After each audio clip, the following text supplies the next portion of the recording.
चलो, अब बाकी जो आ रहे होंगे तो आते जाएंगे। देखो बेटा, लास्ट क्लास में मैंने आपको बेसिक्स बताए थे सॉल्यूशन के रिगार्डिंग, ठीक है। और सॉल्यूशन चैप्टर में बेटा हम लोग इनिशिएट कर चुके थे कंसंट्रेशन टर्म्स को। मैं आपको एक बार और रिकॉल कराऊं। कंसंट्रेशन टर्म्स बेसिकली किसी भी सॉल्यूशन का कंसंट्रेशन के ऊपर बात करता है। और कंसंट्रेशन जो टर्म्स हैं ये दो पॉइंट ऑफ व्यू से लिए जाते हैं, एक मास से रिलेट करके, एक वॉल्यूम से रिलेट करके। इन द लास्ट क्लास हम लोगों ने डिस्कस किया था कि कंसंट्रेशन टर्म्स जो है वो किस तरह से डिपेंड करते हैं टेम्परेचर पर और किस तरीके से वो इंडिपेंडेंट होते हैं टेम्परेचर से।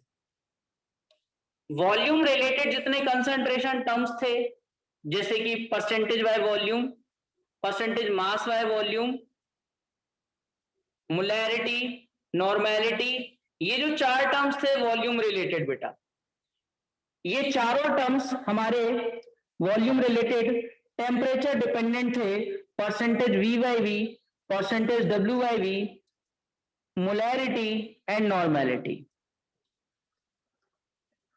ये सारे टेम्परेचर डिपेंडेंट और वॉल्यूम रिलेटेड टर्म थे। चार और टर्म थे हमारे पास जो कि मास डिपेंडेंट थे,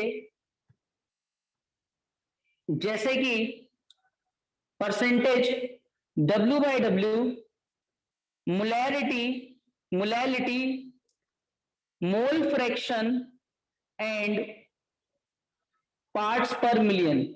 ये मैंने 8 टर्म आपको लिखवाए थे, जिसमें से पहला टर्म हम लोगों ने डिस्कस भी कर लिया था, that was percentage V by V.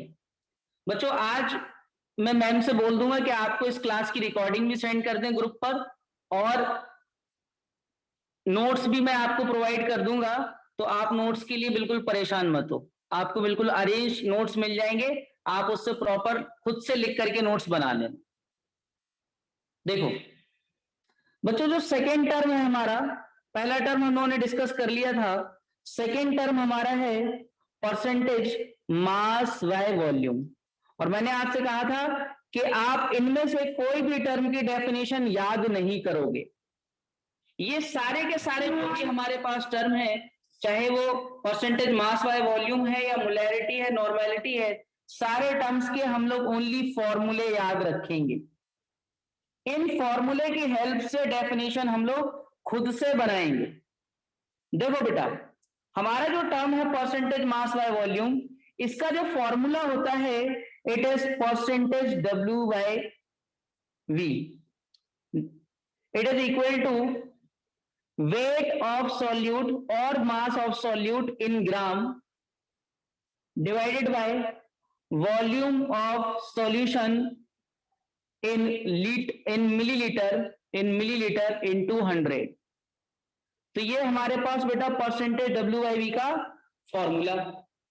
Percentage W by V में अगर मैं आपसे कहूं कि बेटा यहां पर वॉल्यूम का जो वैल्यू है, अगर आप इसको 100 ml पुट कर दो, इस वॉल्यूम को आप कितना पुट कर दो बेटा, अगर आप इस वॉल्यूम को वॉल्यूम ऑफ सॉल्यूशन के प्लेस पर 100 ml पुट कर दो, then what will happen, percentage W by V equal to, let the weight of solute in gram is x gram upon volume of solution आप 100 put कर रहे हो into 100, then percentage W by V will be equal to x upon 1, that will be equal to x. Okay, so percentage W by V जो है वो किसके equal आ जाएगा, amount of solute के। तो अगर आप यहां से डेफिनेशन बनाना चाहो तो आप कह सकते हो कि amount of solute present in 100 ml of solution, amount of solute, bracket में आप ये जरूर मेंशन करोगे कि ग्राम में, इन ग्राम, present in 100 ml of solution is known as percentage mass by volume। समझ आया बच्चों? बोलो बेटा, रिस्पॉन्ड मी, क्लियर हुआ ये टॉपिक? Yes sir. कोई ऐसा बच्चा जिसको समझ ना आया हो?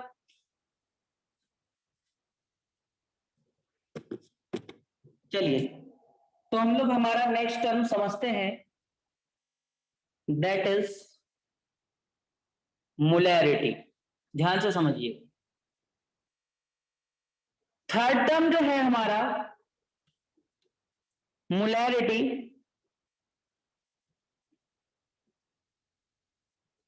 Represented by capital M, represented by capital M. इसका फॉर्मूला समझिए बेटा। मोलैरिटी का जो फॉर्मूला होता है, molarity equal to moles of solute, moles of solute upon volume of solution in litre, volume of solution in litre. बेटा, moles of solute upon volume of solution in litre, this is the formula of molarity. अगर मैं आपसे कहूं कि आपको इसकी definition बनाना है तो बहुत ही सिंपल काम है। आप यहां पर सिंपली वॉल्यूम ऑफ सॉल्यूशन का वैल्यू रख दो 1 लीटर। अगर आप 1 लीटर रख दोगे, molarity will be equal to moles of solute, क्योंकि जब डिनोमिनेटर इसका 1 हो जाएगा, then molarity will be equal to moles of solute. So आप डेफिनेशन कह सकते हो कि moles of solute present in 1 litre of solution, moles of solute present in 1 liter of solution will be known as molarity। क्या molarity की definition समझ आ गई बच्चा? molarity is moles of solute present in 1 liter of solution।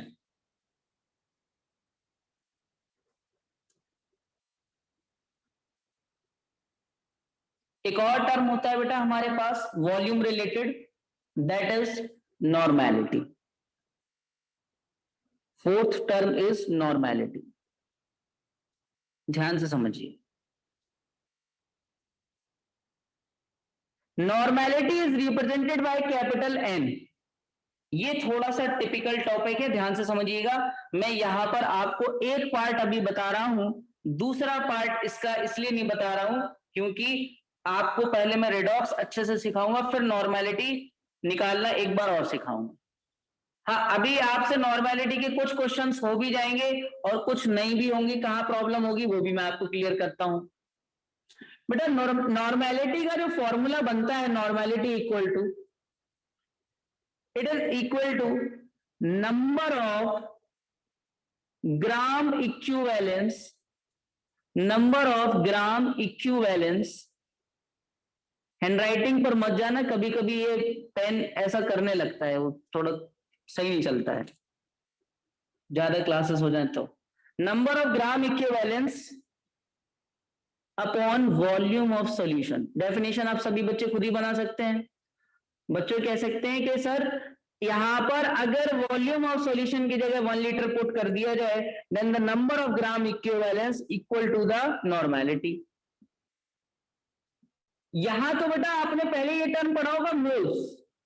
Moles के बारे में आपको पता होगा कि मोल्स निकालने के लिए जो तरीका होता है वो होता है वेट या अमाउंट, जितना भी ग्राम में दिया हुआ है, इसको अगर डिवाइड कर दिया जाए, वेट को अगर डिवाइड कर दिया जाए, जो कि ग्राम में रखना है, इसके मॉलिक्यूलर मास से सब्सटेंस के, तो मोल्स ऑफ सॉल्यूट निकाले जा सकते हैं।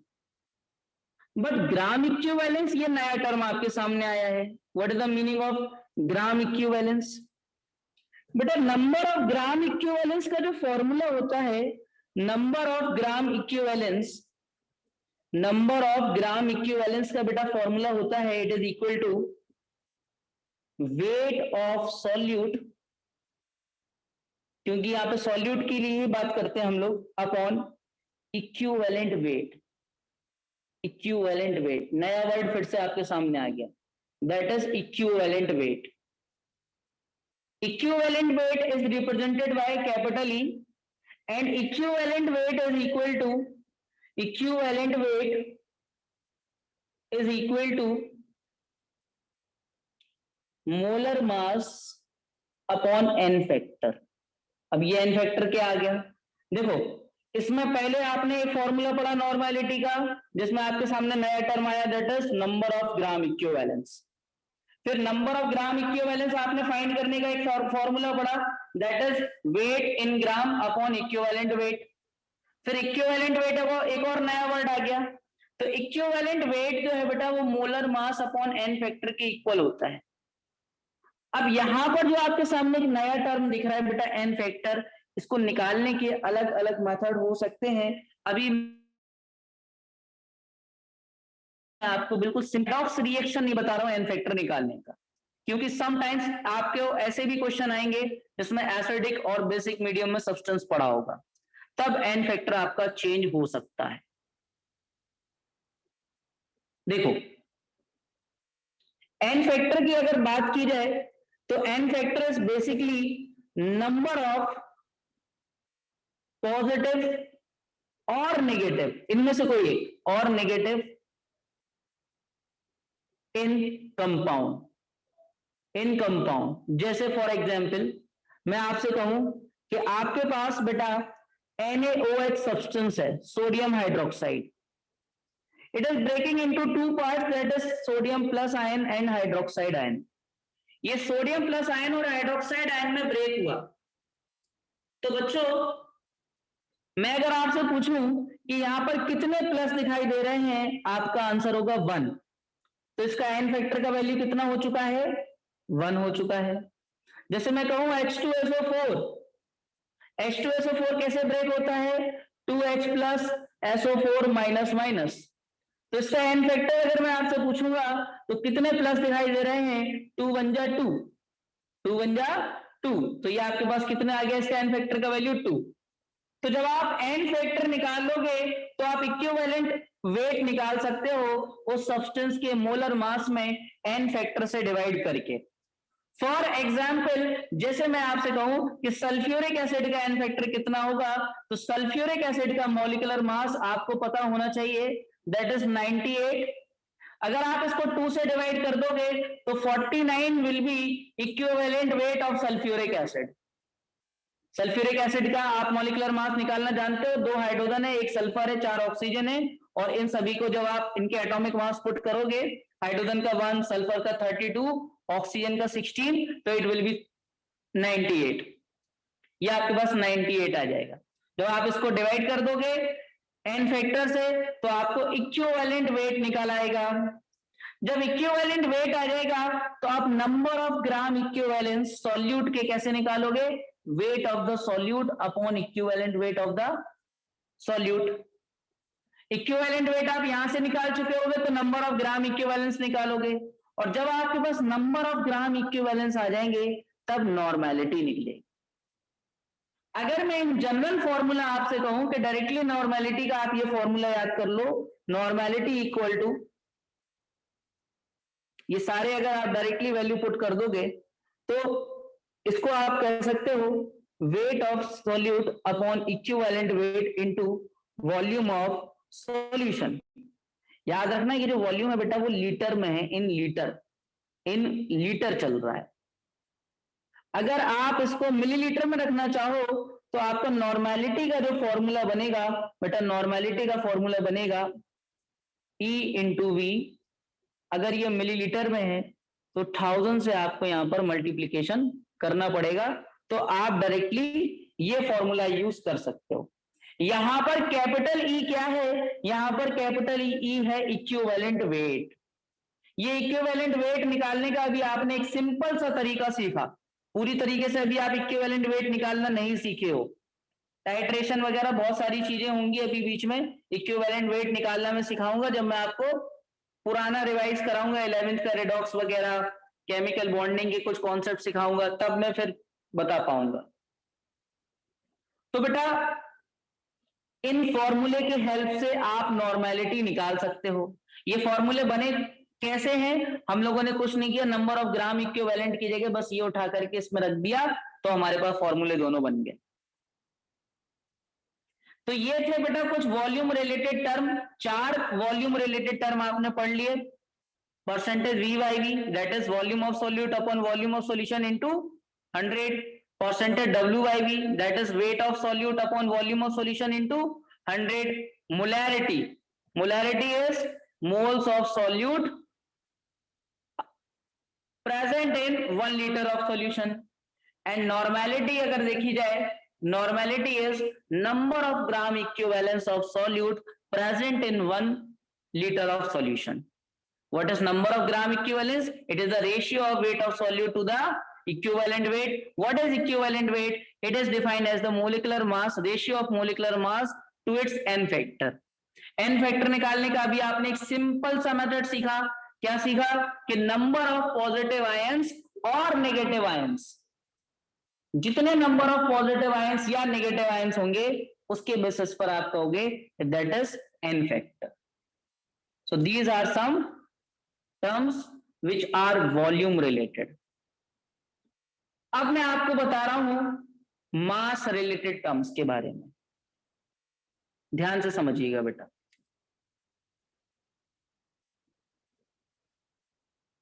मास रिलेटेड टर्म, बेटा मास रिलेटेड जो टर्म्स हैं,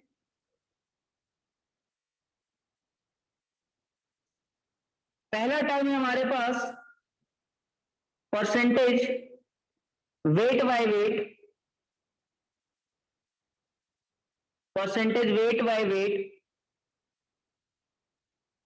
it is denoted by percentage W by W, which is equal to weight of solute upon weight of solution. क्योंकि परसेंटेज की बात हो रही है, मल्टीप्लाइड बाय 100. आप इसको 100 से मल्टीप्लाई कर दोगे, आपके पास ही आ जाएगा. इसकी डेफिनेशन बनाना बहुत इजी है. क्या करना पड़ेगा?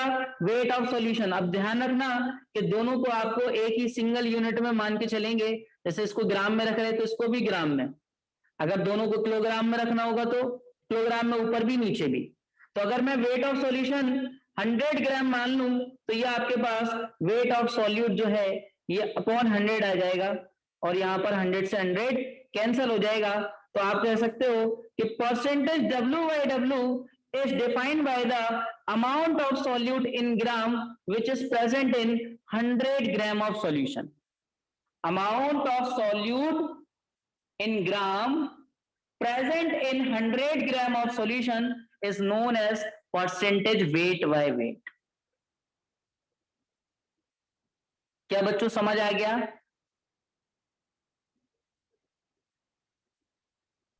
Yes sir. बेटा अगर आप आंसर नहीं कर पाते, मैंने कहा है कि आप थम्स अप कर दिया करो जल्दी से. Be active in the class. तो बच्चों देखो, आपने क्या पढ़ लिया? आपने नॉर्मेलिटी पढ़ लिया, मोलैरिटी पढ़ लिया, और पहला. Now the next term is molality.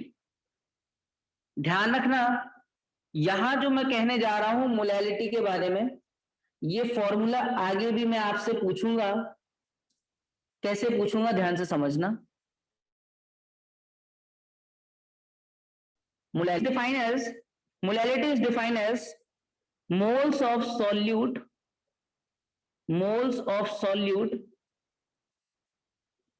present in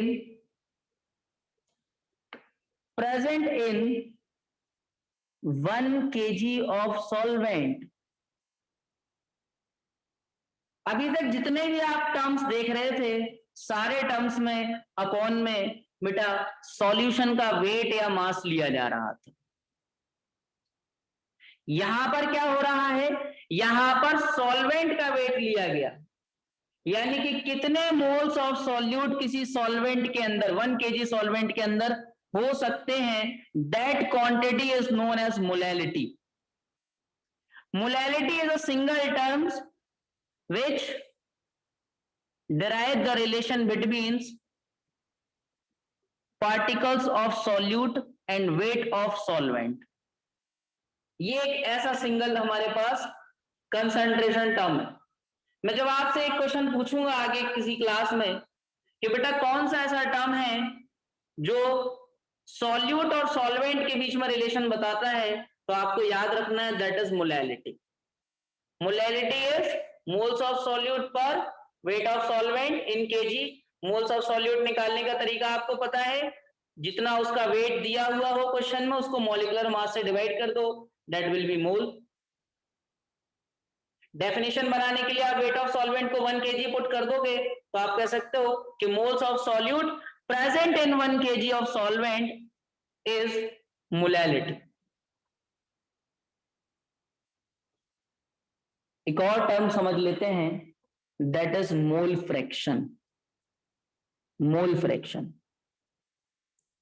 बच्चों, मोल फ्रैक्शन को कई सारी बुक्स में एक्स से और कई सारी बुक्स में चाय, इसमें जो ये एक्स है, इस एक्स को अपन को इस तरीके से बनाना है, ऐसे, इसको हम लोग चाय पढ़ते हैं। तो एक्स और चाय किसी से भी डिनोट किया गया हो, आप समझ लीजिए कि मोल फ्रैक्शन होता है। मैं आपको ऐसे समझाता हूं, मान लीजिए वी हैव अ कंटेनर, हमारे पास एक कंटेनर है और इस कंटेनर में आप एक सॉल्यूशन बनाने जा रहे हो।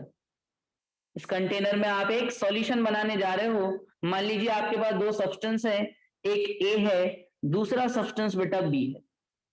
आपने इससे एक सॉल्यूशन बनाया, इस ए को इसमें डाल दिया और कुछ अमाउंट आपने बी को इसमें डाल दिया। मैंने आपसे कहा मान लीजिए कि ए के जो पार्टिकल्स पहुंचे, यानी कि इस पे जो मोल्स पहुंचे वो एन ए हैं, ये एन ए पहुंचे, और बी के जो पहुंचे वो पहुंचे एन बी। ये एक ही कंटेनर के अंदर पहुंच गए। जब ये सॉल्यूशन रेडी हो गया, जब ये पूरा सॉल्यूशन रेडी हो गया, तो इसके पास जो टोटल मोल्स होंगे वो होंगे Na प्लस एनबी, कुछ ए की वजह से कुछ बी की वजह से। Mole fraction basically a fraction which gives the ratio between moles of the substance to total moles, to total moles। वो जहां पर प्रेजेंट है वहां पर मान लीजिए अगर कहीं पर 10 तरह के मोल्स प्रेजेंट है, तो किसी पर्टिकुलर सब्सटेंस के कितने मोल्स उस पूरे सब्सटेंस के अंदर प्रेजेंट है, उस पूरे सब्सटेंस के अलग अलग मोलों के रिलेटिव कितने मोल्स प्रेजेंट हैं, that is mole fraction. Mole fraction is basically the ratio of the moles of the substance upon total moles. जैसे मैं अगर आपसे कहूं कि मान लीजिए यहां पर ए जो है वो सॉल्वेंट की तरह वर्क कर रहा हो, ये ज्यादा अमाउंट में हो, और बी जो है वो सॉल्यूट की तरह वर्क कर रहा हो जो कि लेस अमाउंट में हो, तो अगर मैं आपसे कहूं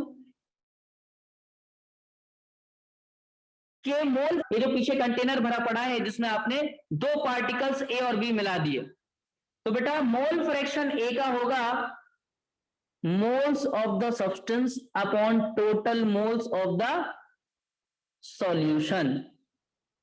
अगर मैं आपसे कहूं कि मोल फ्रैक्शन सॉल्यूट का क्या होगा, तो आप कहोगे moles of the substance upon total moles of the substance, total moles of the solution. मैं अगर आपसे कहूं this is equation 1, this is equation number 2, तो बेटा इक्वेशन नंबर 1 और 2 को मैं ऐड कर रहा हूं, यानी कि मैं दो मोल फ्रैक्शन ऐड कर रहा हूं किसी सॉल्यूशन के, सॉल्यूट और सॉल्वेंट। तो सॉल्यूट का जो मोल फ्रैक्शन है, mole fraction of solute with mole fraction of solvent, it is equal to, निकालते हैं कितना होगा, Na upon Na plus Nb plus Nb upon Na plus Nb। अगर मैं इसमें एलसीएम ले लूं तो क्या आ जाएगा बेटा, एलसीएम तो सेम है, तो ये क्या बन जाएगा, ये बन जाएगा Na प्लस Nb, ऊपर भी बेटा बचेगा Na प्लस Nb। भाई एलसीएम लिया और कुछ नहीं किया, तो ये कितना हो जाएगा बेटा, ये हमारे पास हो जाएगा 1, दोनों कैंसिल हो जाएंगे, यानी कि मोल फ्रैक्शन किसी सॉल्यूशन के अंदर सॉल्यूट और सॉल्वेंट दोनों का जो मोल फ्रैक्शन है उसका जो नेट वैल्यू आएगा दैट इज 1।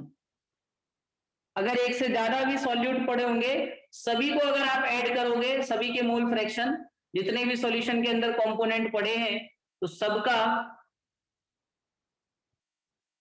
मोल फ्रैक्शन का जो सम होगा दैट विल बी 1। यहां से एक बात निकल के आती है, ध्यान से समझिए बेटा। इसका मीनिंग ये हुआ कि किसी पर्टिकुलर सब्सटेंस का मोल फ्रैक्शन 0 से छोटा नहीं हो सकता और 1 से बड़ा नहीं हो सकता। भाई एक क्वांटिटी की बात हो रही है, वो नेगेटिव में तो हो नहीं सकती है। हाँ, ये आप कह सकते हो ये 0 के इक्वल हो सकता है, ये 1 के इक्वल हो सकता है, पर कब हो सकता है वो भी मैं आपको बताता हूं।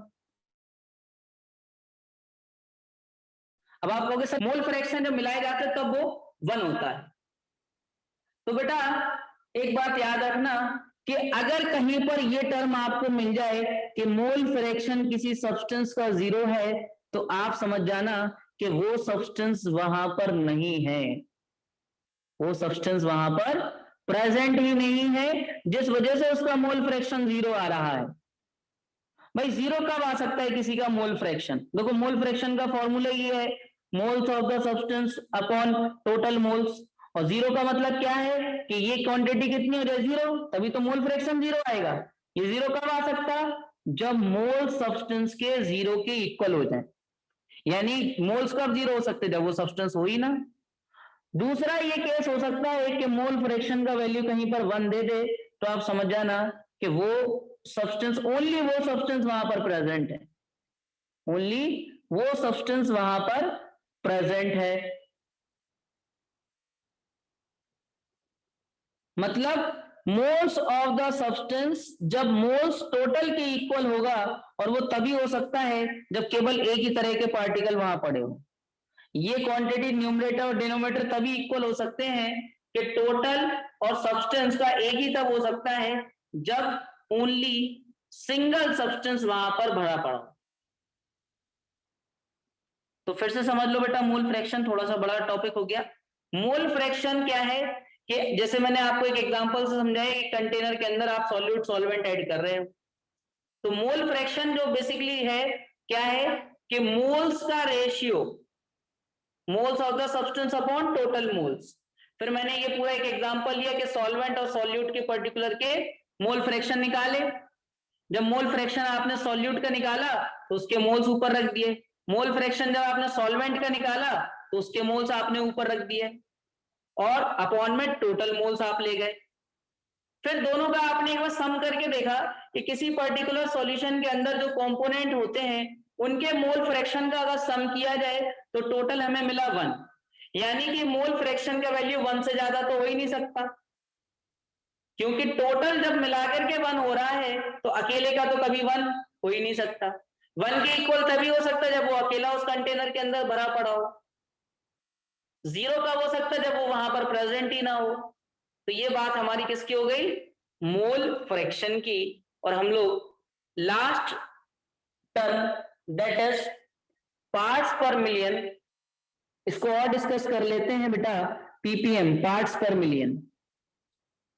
पार्ट्स पर मिलियन की अगर बात की जाए बच्चों, तो बेसिकली ये हमारे पास मिलियंस पार्ट को एक बार में डिनोट करने का तरीका है। मिलियंस का मतलब आप समझते होगे 10 की पावर 6।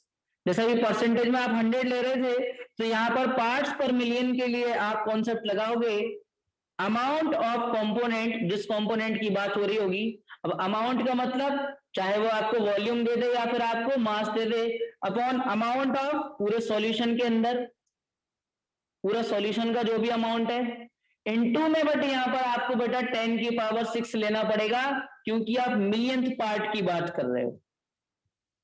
किसी सॉल्यूशन के अंदर उसका मिलियंथ पार्ट की जब आप बात करोगे, 1 मिलियन, जैसे मान लीजिए 10 मिलियन भरे पड़े हैं किसी सॉल्यूशन के अंदर सॉल्यूट पार्टिकल, तो हर एक को अलग अलग सेपरेट कर लो, 1 मिलियन 1 मिलियन। अब 1 मिलियन का अब आप एक पार्ट सिलेक्ट करो, दैट इज पार्ट पर मिलियन। तो बेटा ये कुछ कॉन्सेप्ट थे कंसंट्रेशन टर्म से रिलेटेड। मैं आपको फिर से सारे एक बार और रिकॉल करा रहा हूं। कौन कौन से पढ़ लिए? परसेंटेज V बाई V, दूसरा बेटा आपने परसेंटेज W बाई V, तीसरा बेटा आपने मोलैरिटी, चौथा आपने बेटा नॉर्मेलिटी, और पांचवा कंसंट्रेशन टर्म जो कि मास रिलेटेड था that was percentage W by W। छठवां टर्म था बेटा आपका मोलैलिटी स्मॉल m से रिप्रेजेंट किया। 7th जो बेटा टर्म था वो था मोल फ्रैक्शन और 8th टर्म था पार्ट्स पर मिलियन। ये कुछ आपने कंसंट्रेशन टर्म्स को स्टडी किया। अब इस कंसंट्रेशन टर्म से रिलेटेड आपको एक न्यूमेरिकल शीट प्रोवाइड की जाएगी जिसको आपको कल तक में लगाना है। उसके कुछ क्वेश्चन 10 या 15 क्वेश्चन करीब हैं, ठीक है, तो वो शीट आपको लगाना है। एक चीज और बच्चों, मैंने स्टार्टिंग में आपसे कहा था कि कुछ टर्म्स मास रिलेटेड है और कुछ टर्म वॉल्यूम रिलेटेड है। ये मास और वॉल्यूम रिलेटेड जो टर्म्स हैं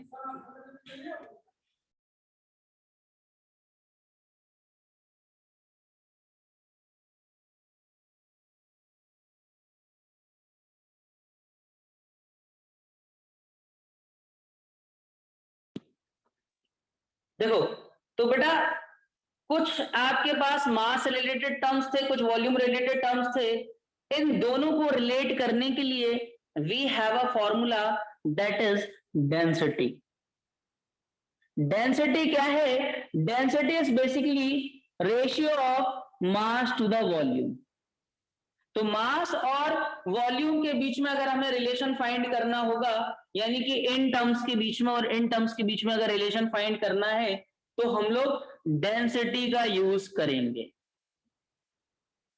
अब जैसे मैं आपको एक क्वेश्चन दूं, मैं आपसे कहूं कि find the relation between percentage v by v and percentage w by w। आपको इन दोनों के बीच में रिलेशन फाइंड करना है। सिंस यू नो दैट कि ये वॉल्यूम रिलेटेड टर्म है और ये मास रिलेटेड टर्म है, तो इनके बीच में रिलेशन कैसे फाइंड किया जा सकता है, ये एक बार क्वेश्चन पूछा जा चुका है, इसलिए इसको डिस्कस कर रहा हूं। बाकी और कोई डेरिवेशन मैं नहीं कराऊंगा, बट ये वाला पूछा जा चुका है। देखो बेटा, परसेंटेज वी बाई वी का आप फॉर्मूला जानते हो। Percentage V by V equal to volume of solute upon volume of solution into में 100, और परसेंटेज डब्ल्यू का भी बेटा आप फॉर्मूला जानते हो, that is wait of solute upon weight of solution into में 100। तो बच्चों अगर मैं इन दोनों इक्वेशंस को डिवाइड कर दूं, व्हाट आई विल गेट, यहां से देखो बेटा क्या होगा,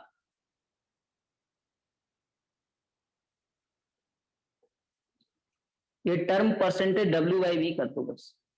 अब ठीक है, यहां पर डब्ल्यू बाई वी कर दो बेटा।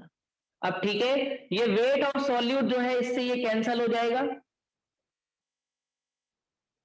और आपके पास 100 से 100 कैंसिल हो जाएगा और वेट ऑफ सॉल्यूशन जो है वो ऊपर चला जाएगा, यानी percentage W by V upon percentage W by W equal to weight of solution upon volume of solution. बेटा मैं इसको amount of solution up to the volume of solution को लिख सकता हूं density. So the percentage W by V upon percentage W by W, इनका जो ratio आएगा दैट विल बी डेंसिटी। तो हम लोग कह सकते हैं कि percentage W by V equal to density into percentage W by W. This will be the result between the relation of percentage w by v and percentage w by w। तो basically density एक ऐसा factor है जो इनके बीच में relation दे सकता है। तो बच्चों समझ आ गई सारी चीजें?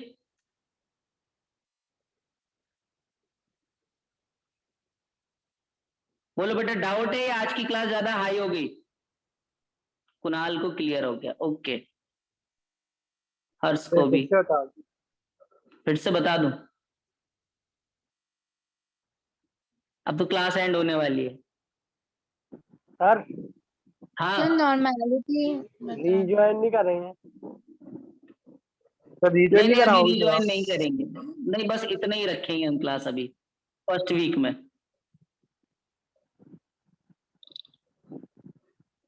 देखो सर। आप अपना पहले फोन तो आप नंबर लोग दे मुझे देना। एक, क्या बेटा? आप अपना फोन नंबर दे देना सर। चलो ठीक है, वो मैं ग्रुप पर ही आ जाऊंगा तो आप परेशान ना हो नंबर के लिए। और शाहरुख खान का नंबर Yes, तो हर sir. किसी को चाहिए वैसे। देखो मेरे ये सवाल का आंसर करो सभी बच्चे, कितने बच्चे चाहते हैं कि मैं ऑर्गेनिक से आपको एक एक्स्ट्रा क्लास स्टार्ट करूं, ऑर्गेनिक के बेसिक से, या फिर आप में से कुछ बच्चे ऐसे भी हैं जिनको कुछ ऐसे कॉन्सेप्ट नहीं पता है जैसे कि हाइब्रिडाइजेशन या फिर ऑफ बाउ प्रिंसिपल, ये बिल्कुल बेसिक बेसिक चीजें, या फिर सिग्मा पाई बॉन्ड का फॉर्मेशन कैसे होता है, ये सब चीजें हमें आना चाहिए, या फिर